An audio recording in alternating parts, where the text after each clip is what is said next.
सुनीता सबसे हसीन लड़कियों में से एक थी। मैंने जब उसे पहली बार देखा तो उस पर अपना दिल हार बैठा। जल्द ही मैंने उस रिश्ते के लिए कोशिशें शुरू कर दी। सुनीता के माँ बाप ने ज्यादा देर नहीं लगाई और हाँ कर दी। मगर सुनीता की कुछ शर्तें थी जो मुझे बाद में मालूम हुई। पहली शर्त तो ये थी कि शादी का फंक्शन सुबह 8 बजे होगा। बाकी शर्त के बारे में भी जानना नहीं चाहता था, लेकिन उसने ये बात कही थी कि शादी से पहले उन शर्तों को जानना जरूरी है।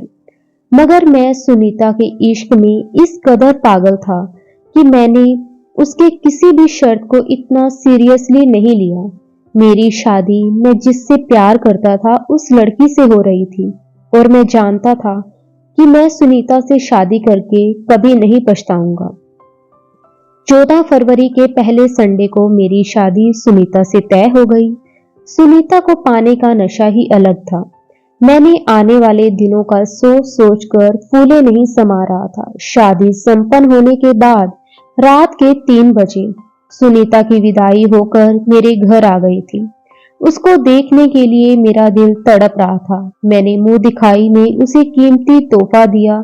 उसका शुक्रिया अदा ही कर रहा था कि वह बोली, पहले मेरी शर्त सुन लो। अगर आपको मंजूर है तो ठीक है, अगर आपको नहीं मंजूर तो अभी इसी वक्त मुझे तलाक दीजिए। सुनीता के मुंह से पहली रात को तलाक का शब्द सुनकर मेरे दिल को कुछ होने लगा। तुम औरत होकर तलाक की बात कैसे कर सकती हो? मैंने दिल में सोचा। तब सुनीता ने बात आगे बढ़ाई। मेरी शर्त बहुत आसान सी है। वो ये है कि तुम रात को कभी भी मेरा चेहरा नहीं देखेंगी। चाहे तुम्हारा जितना भी दिल चाहे, मगर मैं तुम्हें रात को अपना चेहरा नहीं दिखाऊंगी। बाकी तुम्हारी हर बात मानूंगी, तुम जो कहोगे वैसा ही होगा। लेकिन एक बात मेरी मानी जाएगी कि रात को तुम कभी मेरा चेहरा नहीं देखोगे, ना ही रात के वक्त किसी से मिलूंगी। अंधेरा होते हैं तकरीबन रात के 9 बजे से कमरे में मैं चली जाऊंगी। तुम चाहो तो वहीं रह सकते हो, मगर चाहो तो बाहर घूम फिर सकते हो। तुम्हें कोई पाबंदी भी नहीं है। तुम मेरे साथ रहो। सुनीता ने अपनी बात पूरी की और मैंने कहा, सुनीता, ये कैसी अजीब सी शर्त है। अगर तुम मुझे इसकी वजह बता दोगी तो मैं तुम्हें कभी भी रात को तुम्हारा चेहरा देखने के लिए मजबूर नहीं करूंगा। लेकिन सुनीता, बिना किसी वजह के मैं चांद सा मुखड़ा रात को क्यों ना देख सकता? मैंने रोमांटिक अंदाज में कहा। मुझे लगा कि सुनीता की यह अदाएं हैं, मगर वह तो सीरियस थी। बोली, अगर तुमने रात को मेरा चेहरा देखा तो सुबह तुमसे मैं तलाक ले लूंगी। सुनीता ने मुझे गमगीन कर दिया। मेरे होशो हवास गायब हो गए। मैंने कहा, ठीक है, तुम जैसा हसीन लड़की का मिल जाना ही मेरे लिए किस्मत की बात है।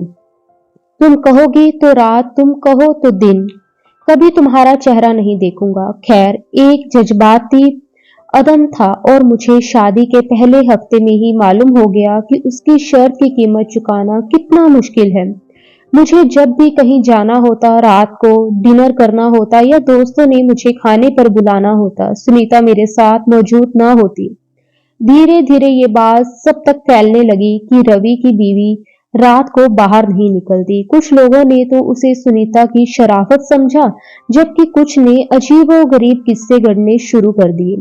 लेकिन इस बात से मैं बहुत तंग आ गया। एक हफ्ता निकल गया। सुनीता ने अजीब हरकत शुरू कर दी। उसने हमारे कमरे का बल्ब खराब कर दिया, उतार कर बाहर फेंक दिया। मैंने कहा, सुनीता, ये क्या हरकत है? बोली, ऐसा इसलिए कर रही हूँ कि कहीं रात के वक्त गलती से तुम लाइट ऑन कर बैठो और मेरा चेहरा ना देख लो। सुनीता की बात सुनकर मेरे को शक बढ़ता जा रहा था कि आखिर उसके चेहरे में ऐसा क्या है जो रात के वक्त नहीं देख सकता। लेकिन हम दोनों में जो वादा हुआ था, मैं उस पर अटल था। उस रात मैंने देखा सुनीता बहुत बेचैन थी। वह बार बार अंदर बाहर जाती और कभी अपने मुंह पर हाथ रखकर प्रार्थना करती। मैं समझ नहीं पा रहा था कि उसकी बेचैनी का क्या माजरा है। उस वक्त मैंने उसे कुछ नहीं कहा, लेकिन मैं जान गया कि सुनीता की बेताबी की कोई वजह है। हर वक्त किसी का इंतजार करती रहती।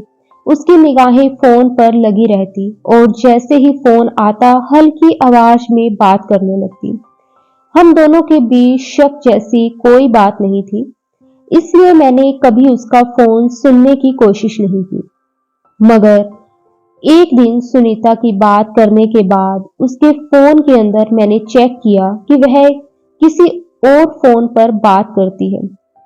वह उसके मायके वालों का फोन नहीं होता था, बल्कि वह किसी और आदमी से बात करती थी। सुनीता ने आखिरी बार जब फोन पर बात की तो मैंने एक मर्दाना आवाज सुनी थी, जिससे अंदाजा हो रहा था कि सुनीता किसी गैर आदमी से बात करती है। तब उसे जिसे मेरी जिंदगी का सुकून चैन लुट गया।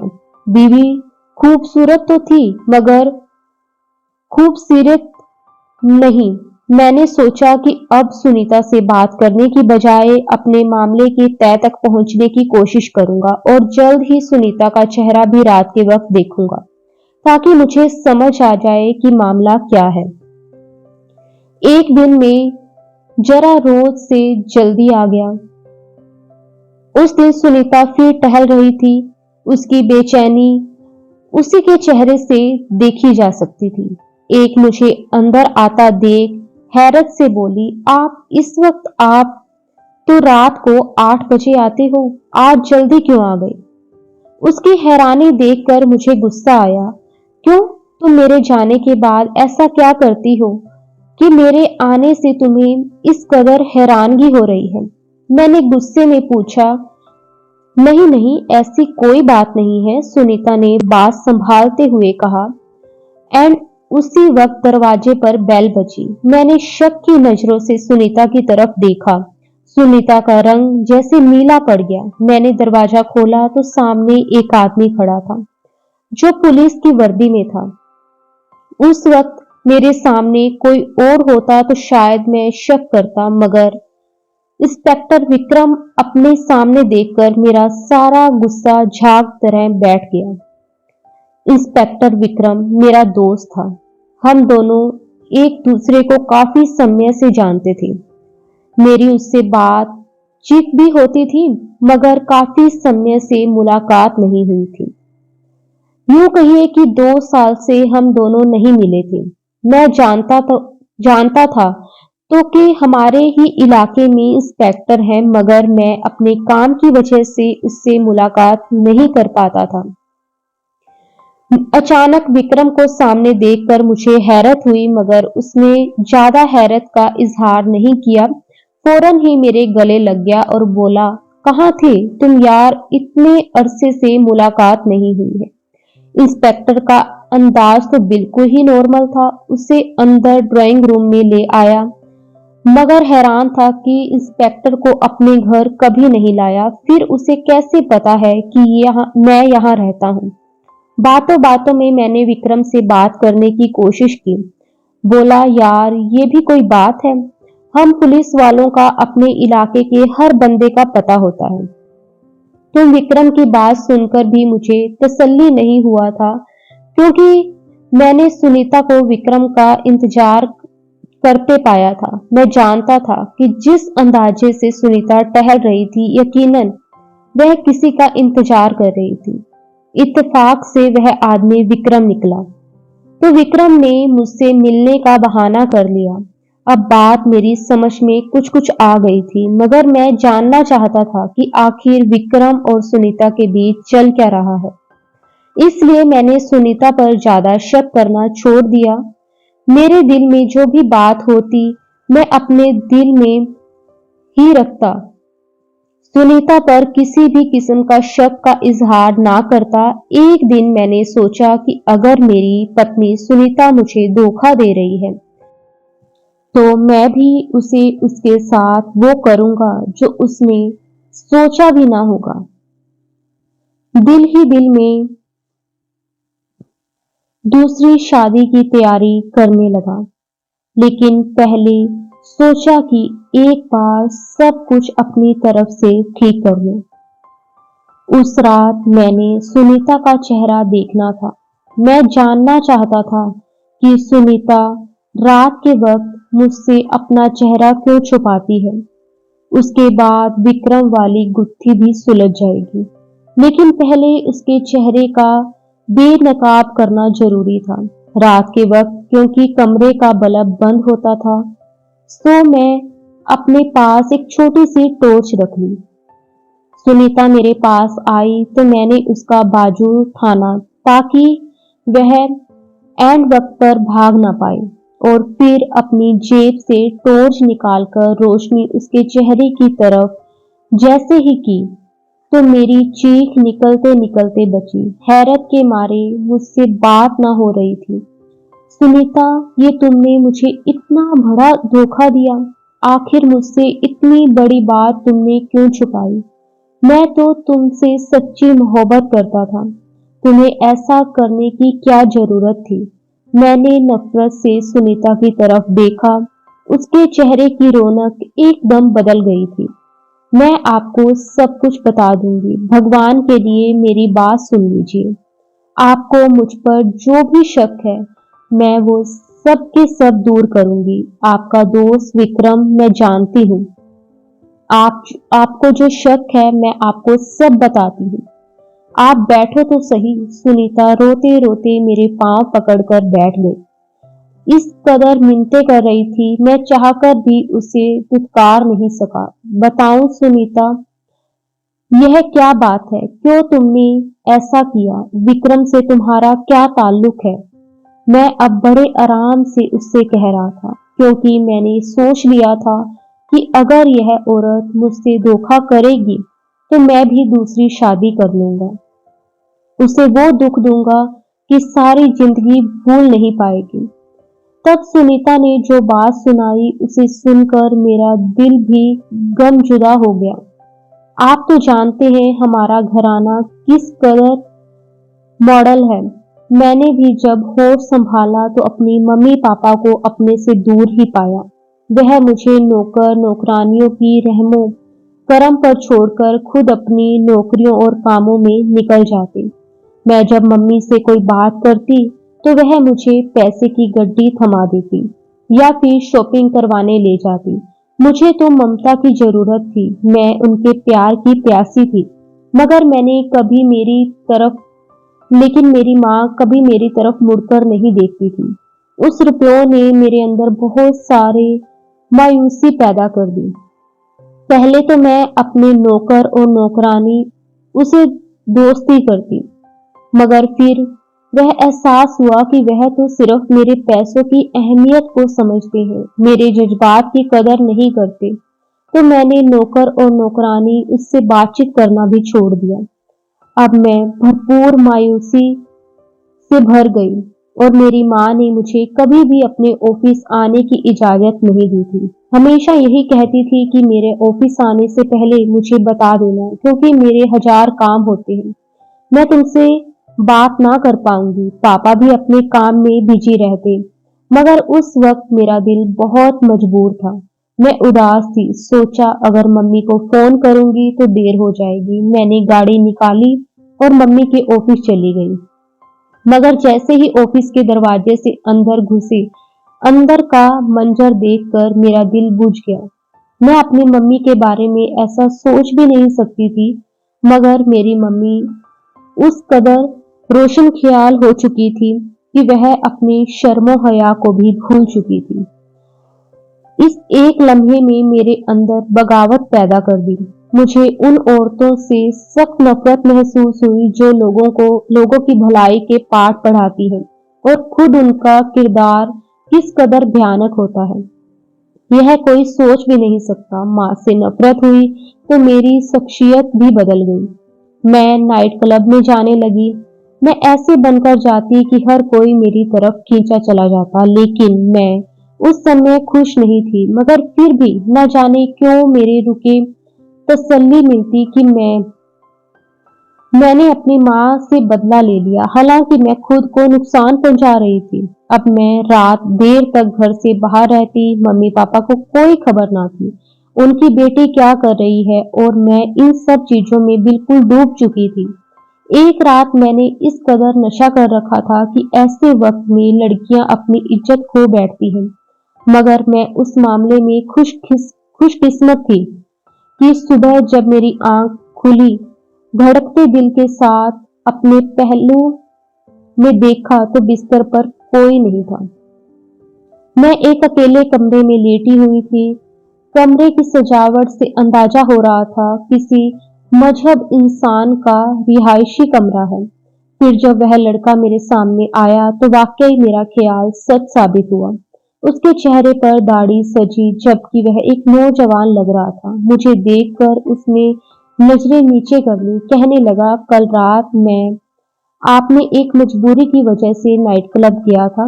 वहां पर मुझे कुछ काम था।